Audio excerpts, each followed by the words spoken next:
حاسد إذا حسد بسم الله الرحمن الرحيم قل أعوذ برب الناس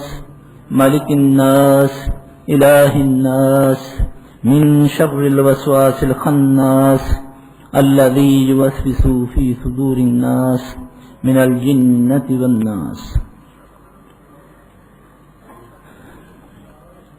میرے بھائیوں، جو مجھے موضوع دیا گیا ہے میں کوشش کروں گا کہ انشاءاللہ اللہ کے فضل سے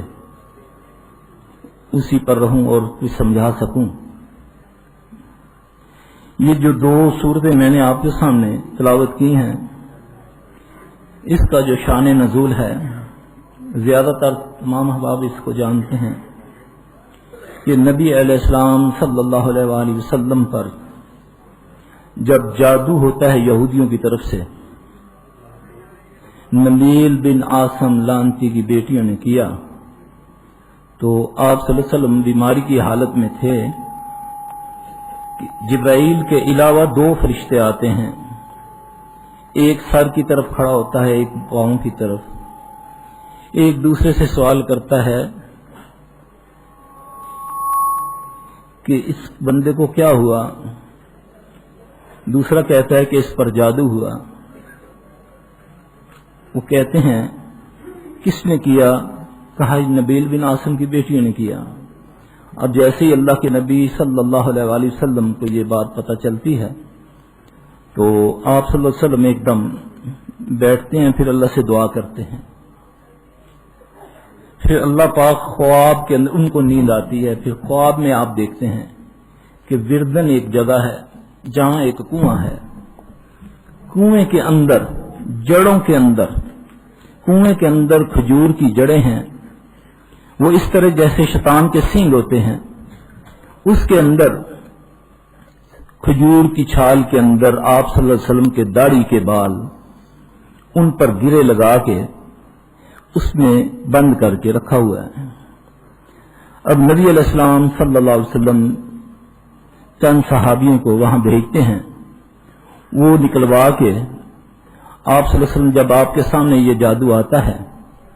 تو آپ صلی اللہ علیہ وسلم کے پاس جبرائیل آتے ہیں۔ جبرائیل آ کر پوچھتے ہیں اے محمد کیا آپ بیمار ہیں صلی اللہ علیہ وآلہ وسلم؟ تو آپ صلی اللہ علیہ وسلم ہاں میں جواب دیتے ہیں، تو جبرائیل علیہ السلام پڑھتے ہیں بسم اللہ رقیک من کل شیء یؤذیک ومن شر کل نفس او عین حاسد اللہ یشفیک بسم اللہ رقیک۔ عموماً آپ کتابوں میں یہ پڑھتے ہیں جہاں اس کا موضوع لکھا ہوتا ہے کہ جبرائیل کا دم۔ اب وہ آپ صلی اللہ علیہ وسلم کو دو صورتیں، واحد یہ قرآن پاک کی آخری دو صورتیں ہیں جو ایک ٹائم میں نازل ہوئیں، اور اس کی ایک کی آیت 5 ہیں، ایک کی 6 ہیں، یہ دونوں مل کر 11 بنتی ہیں۔ اور جیسے ہی تلاوت فرمانی شروع کرتے ہیں آپ کے بالوں کو 11 گرے لگی ہوتی ہیں، اور جیسے جیسے آپ پڑھتے ہیں قل اعوذ برب الفلق، ایک گرہ کھلتی ہے، اس طرح کرتے کرتے 11 گرے کھل جاتی ہیں، آپ کا جادو ختم ہو جاتا ہے۔ اور اس کے بعد صحابہ پوچھتے ہیں، اللہ کے نبی فرماتے ہیں ہمیں اس سے کیا ہے، اس کو دفنا دو۔ اب یہ ایک جو حقیقت میں نے آپ کے سامنے بیان کی، یہ حدیث میں موجود ہیں، جو جانتے ہیں، کیونکہ میرا موضوع یہی ہے اور میں اسی پر اسٹڈی کرتا ہوں زیادہ۔ میرے بھائیوں، جادو نکالنا یا توڑنے کی اصل چیز یہی ہے جو رسول اللہ صلی اللہ علیہ وسلم سے ثابت ہے۔ اب مصیبت یہ ہے کہ ہم بعض تو ایسے ہیں کہ جو جادو کا انکار کر دیتے ہیں، بعض ایسے ہیں جو شیطان کا انکار کر دیتے ہیں، حالانکہ شیطان کا انکار بھی کفر ہے، کیونکہ اللہ نے اس کو قیامت تک کے لیے مہلت دی ہے۔ شیطان سے مراد جن شیطان، شیطان سے مراد جن انسان۔ آپ اندازہ کریں کہ اللہ نے اس کو اتنی قوت دی کہ رسول اللہ صلی اللہ علیہ وسلم پر جب پہلی وحی آتی ہے تو اللہ کے نبی صلی اللہ علیہ وسلم کو جبرائیل آ کر یہ کہتے ہیں کہ یہ نہیں کہا، یہ جو ہمیں بتایا جاتا نا کہ اب جبرائیل آئے تو کہنے لگے اے محمد پڑھو اقرا بسم ربک الذی خلق، یہ نہیں ہے۔ آئے اسلام کے بعد انہوں نے پڑھایا، یہ پڑھیں اعوذ باللہ السمیع العلیم من الشیطان الرجیم، پہلے یہ پڑھایا۔ کیونکہ اللہ جانتا ہے کہ میں نے ایک قوت پیدا کی ہے، اس کو میں نے اتنی قوت دی ہے کہ یہ کوئی ہو اس پر یہ اس کا وار چل سکتا ہے، الا کہ جب تک وہ مجھ سے میری پناہ نہ طلب کرے۔ اب نبی علیہ السلام صلی اللہ علیہ وسلم جب نماز میں کھڑے ہوتے ہیں تو آپ اللہ سے جب یہ دعا پڑھتے ہیں، اعوذ باللہ السمیع العلیم من الشیطان الرجیم من حمزہ ونفخہ ونفثہ،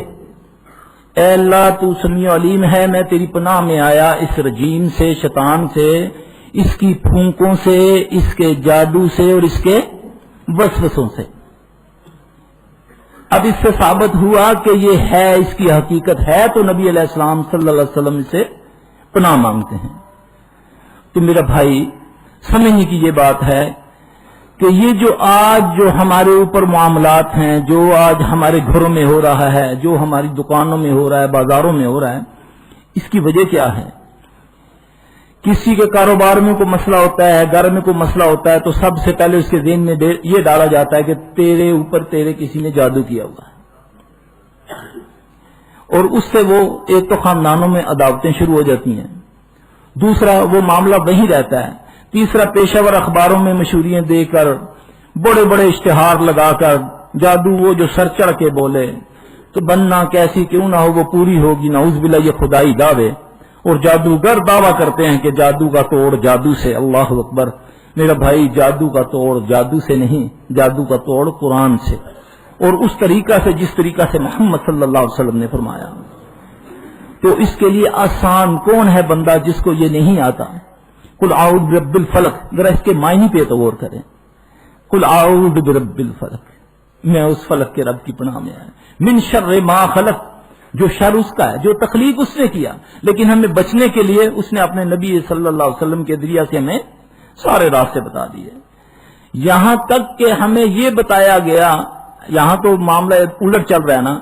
ہمیں تو بتایا کہ اس سے بھی پناہ پکڑو جو گرا لگاتے ہیں پھوکے لگا لگا کر،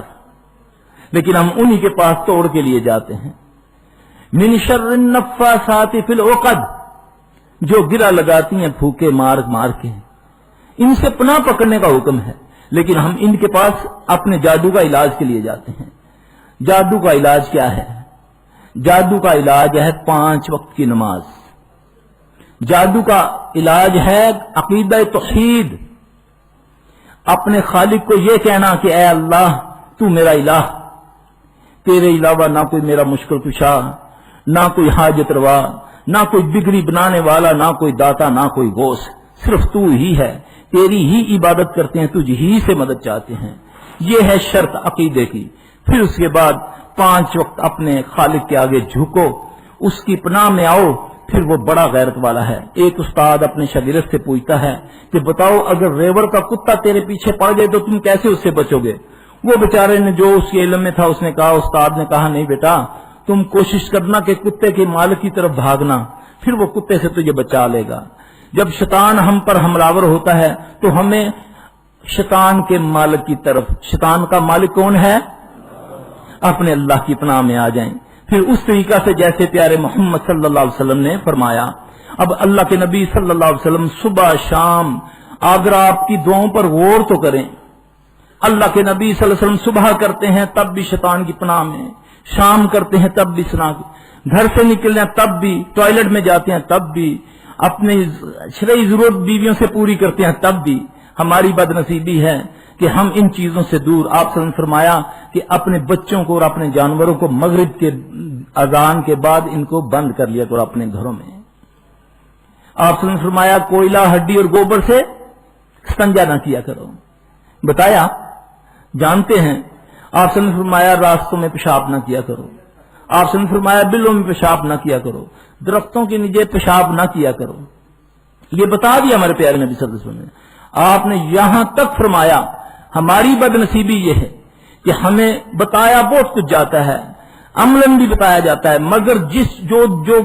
اللہ کے نبی ہمیں یہ راستے بند کرنے کا طریقہ بتایا، حالانکہ جب نکاح ہوتا ہے، یہ قابل غور بات ہے میرا بھائی، جب نکاح ہوتا ہے تو جب 2 جنسیں آپس میں ملاپ کرنے سے پہلے پیارے نبی صلی اللہ علیہ وسلم ایک دعا فرماتے ہیں کہ میاں اپنی بیوی کے پیشانی کے بال پکڑ کے وہ یہ دعا پڑھے